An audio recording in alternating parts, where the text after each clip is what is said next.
Hello friends, कैसे हैं आप सब। तो डियर, आज के क्लास में हम लोग ज्योग्राफी का एक नया चैप्टर डिस्कस करेंगे, क्लास 6 का चैप्टर 8 जलवायु, वनस्पति तथा वन प्राणी। तो देखिए, इस चैप्टर से हमें कैसे क्वेश्चन जो है एग्जाम में देखने को मिलता है। ठीक है, चलिए स्टार्ट करते हैं। सबसे पहले देखिए, मौसम क्या होता है। तो मौसम जो है वायुमंडल में दिन प्रतिदिन होने वाला परिवर्तन है।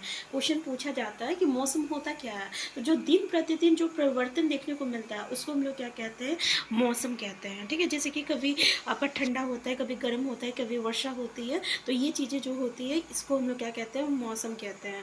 अच्छा, यहाँ पे मौसम को हम लोग 3 भागों में विभाजित करते हैं। पहले दिसंबर से जो फरवरी वाला जो समय होता है ना, इसको तो ठंडी मौसम होती है, आप जानते हैं, सर्दी जिसको कहेंगे। और मार्च से जो मई तक की मौसम होती है वो गर्मी होती है। और जून से लेकर जो सितंबर तक का जो मौसम रहता है वो वर्षा वाली मौसम होती है। और अक्टूबर और नवंबर में जो होती है वो आपका मानसून के लौटने का मौसम होता है, जो कि सरद होती है। तो अक्टूबर और नवंबर में क्या होता है, मानसून के लौटने का मौसम होता है, जिसको हम लोग सरद कहते हैं।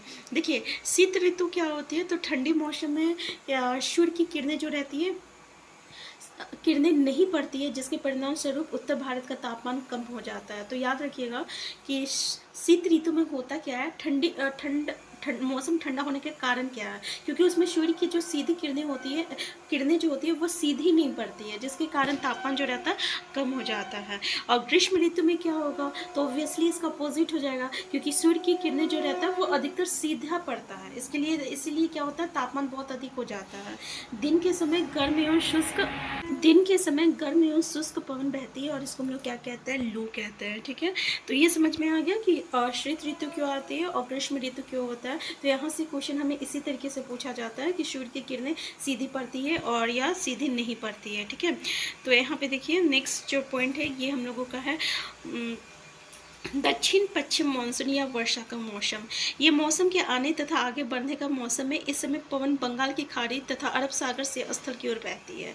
तो देखिए, दक्षिण पश्चिम मानसून पूछा जाता है कि इस समय पवन जो है किस ओर बहती है। तो ये आपका बंगाल की खाड़ी तथा अरब सागर से स्थल की ओर बहती है। वो अपने साथ जो है नमी भी लाती है। जब ये पवन पहाड़ों से टकराती है तब वर्षा होती है। ठीक है, ये काफ़ी इंपॉर्टेंट लाइन है, याद रखिएगा कि दक्षिण पश्चिम मानसून जो होती है ये इस समय क्या होता है कि पवन जो है ना वो बंगाल की खाड़ी और अरब सागर से लेकर स्थल की ओर पड़ती है। ठीक है, और जिसके कारण नमी लाती है, और जब यही पवनी जो है पहाड़ों से टकराती है तो वर्षा होती है। नेक्स्ट है मानसून के लौटने का मौसम या शरद ऋतु। ठीक है, इस समय पवन स्थल, अब यहाँ पे देखिए मानसून के लौटने समय क्या होता है कि पवन जो है ये स्थल भागों से लौटकर बंगाल की खाड़ी की ओर बहती है। ठीक है, पूछा जाता है कि मानसून के लौटने के समय क्या होगा, पवन की दिशा क्या होती है। तो स्थल से लौटकर जो है ये बंगाल की खाड़ी की ओर बहती है। ठीक है, ये मानसून के लौटने का मौसम होता है। भारत के दक्षिण भागों विशेषकर तमिलनाडु और आंध्र प्रदेश में इस मौसम में वर्षा होती है।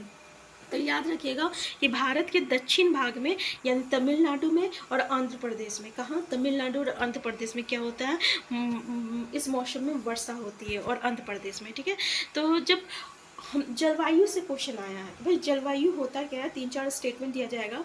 तो देखिए, जब कई सालों वर्षों का, ठीक है, कई सालों वर्षों का जो औसत मौसम होता है, ठीक है, उसको हम लोग जलवायु कहते हैं। जैसे 10 साल 30 साल या 40 साल तक का जो मौसम रहता है उसकी जो औसत होती है उसको हम लोग क्या कहते हैं, जलवायु कहते हैं।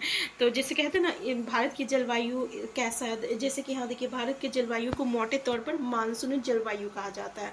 मानसूनी जलवायु क्वेश्चन पूछा जाता है कि भारत की जलवायु कैसी है, तो ये आपका मानसूनी जलवायु है। मानसून शब्द जो है ना, ये आपका अरबी भाषा के मौसम से लिया गया है, और इसका अर्थ मौसम होता है। तो भारत की स्थित उष्णकटिबंध में होने के कारण अधिकतर वर्षा मानसूनी पवने से होती है। भारत में कृषि वर्षा पर निर्भर होती है, और अच्छी मानसून का मतलब पर्याप्त वर्षा तथा प्रचुर मात्रा में फसलों का उत्पादन।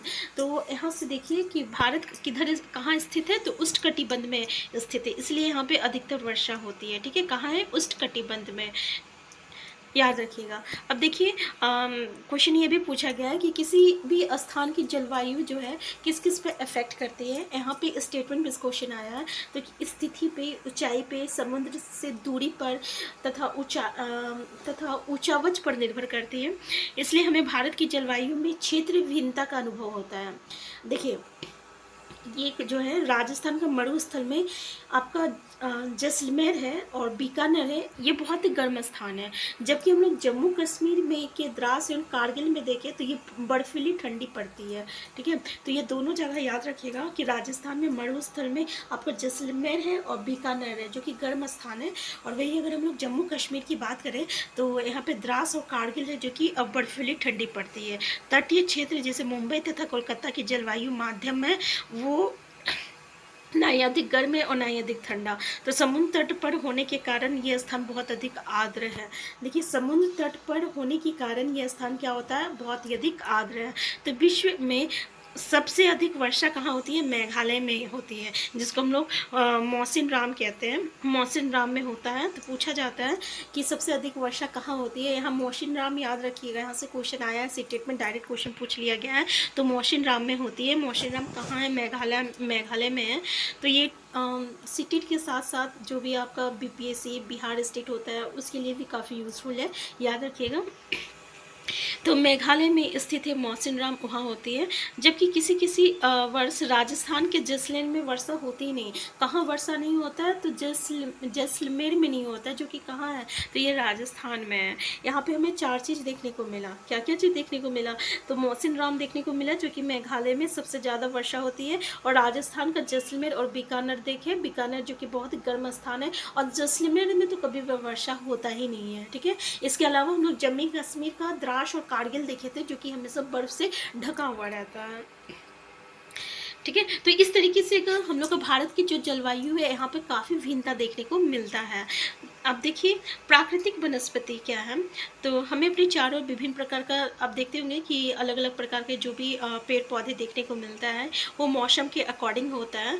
और घास झाड़ी और या जो भी पौधा जो कि बिना अपने आप जो उग जाता है, जिसे उगाने की ज़रूरत नहीं पड़ती है, उसे हम लोग प्राकृतिक वनस्पति कहते हैं। ठीक है, वो अपने आप ही जो है उग जाता है। तो अलग अलग जलवायु में जो होता है ना, अलग अलग प्रकार के वनस्पति जो है पाया जाता है, और इनमें वर्षा की मात्रा सबसे महत्वपूर्ण होती है। आप देख सकते होंगे कि अमरूद हर वक्त नहीं फलता है, आम हर वक्त नहीं फलता है, और क्या कहते हैं, लीची जो है आपको हर वक्त देखने को नहीं मिलेगा, शरीफा हर समय देखने को नहीं मिलेगा। तो ये मौसम के अकॉर्डिंग होती है, और इसमें वर्षा की मात्रा जो रहता है बहुत ही महत्वपूर्ण होती है। तो जलवायु की भिन्नता के कारण जो है भारत में अलग अलग तरह की वनस्पति पाई जाती है। भारत की वनस्पति को हम लोग जो है 5 प्रकारों में विभाजित किया जाता है। एक है उष्णकटिबंधीय सदाबहार वन, फिर उष्णकटिबंधीय पतझड़ वन, फिर कटीली झाड़ियाँ और पर्वतीय वनस्पति तथा मैंग्रोव वन। तो ये पाँचों को याद कर लीजिए कि हमारे भारत में जो है 5 प्रकार का यानी वनस्पति को जो है आपका विभाजित किया गया है, जो कि आपका उष्णकटिबंधीय सदाबहार वन है, फिर उष्णकटिबंधीय पतझड़ वन है, फिर कटीली झाड़ियाँ है, पर्वतीय वनस्पति है, और मैंग्रोव वन है। सो ठीक है, मैंग्रोव वन है। तो देखिए आज की क्लास में हम लोग क्या पढ़े, अब इससे आगे हम लोग नेक्स्ट क्लास में डिस्कस करेंगे। ठीक है, नेक्स्ट क्लास में हम लोग इसको कंप्लीट करेंगे, क्योंकि हम लोग जो भी पढ़ेंगे अच्छे से पढ़ के जाएंगे।